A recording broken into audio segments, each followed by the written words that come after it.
She was known as Jolly Jane, a woman who at first glance seemed warm, kind, and full of life. A nurse, a caregiver, a friend.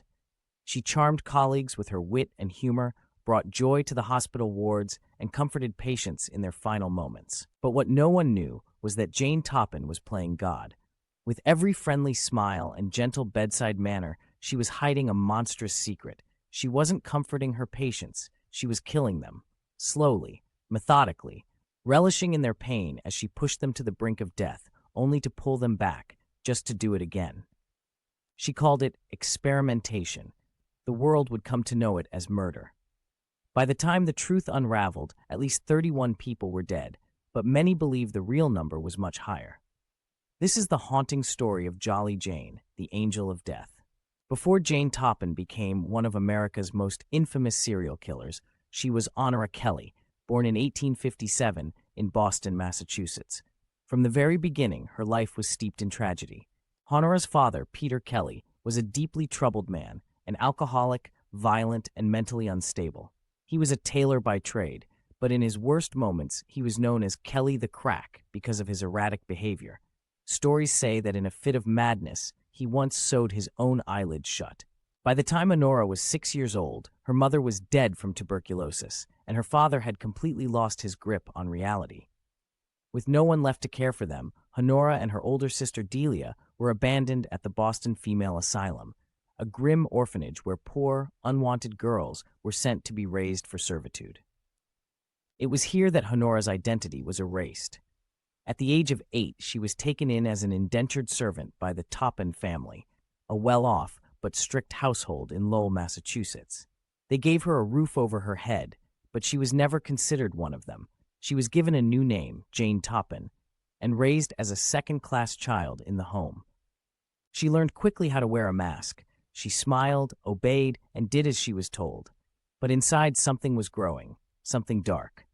By the time Jane reached adulthood, she seemed like an ordinary young woman, lively, charismatic, and full of charm. But there was something off. Even in her early years, Jane had a habit of lying, exaggerating stories, making up false tragedies, and painting herself as the victim. She would tell grand tales of being abandoned by her wealthy aristocratic family, of suffering great injustices, all designed to make people feel sorry for her. Beneath her cheerful demeanor, she was a master manipulator. But it was when she became a nurse that her true darkness emerged.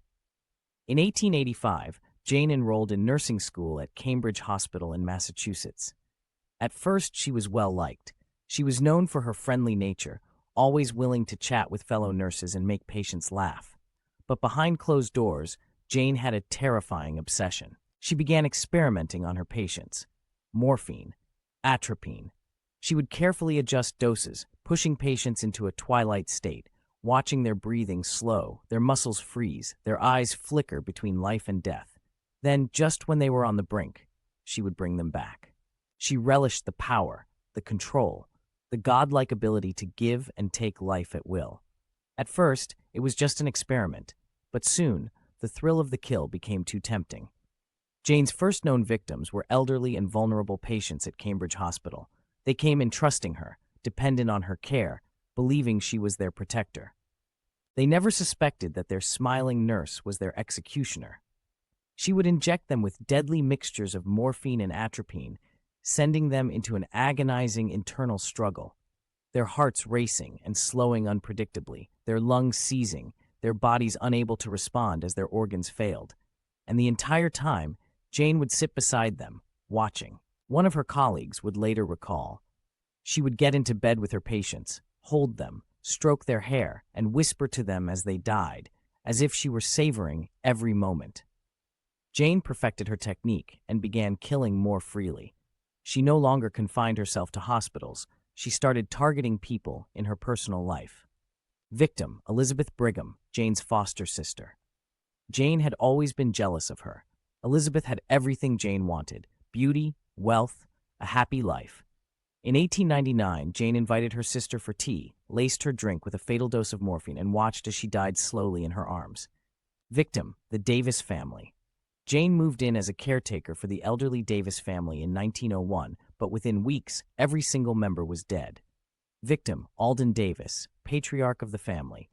Jane poisoned him first. Then, one by one, she systematically eliminated the rest of the household. At the funerals, Jane played the grieving friend, shedding tears and offering condolences while plotting her next move.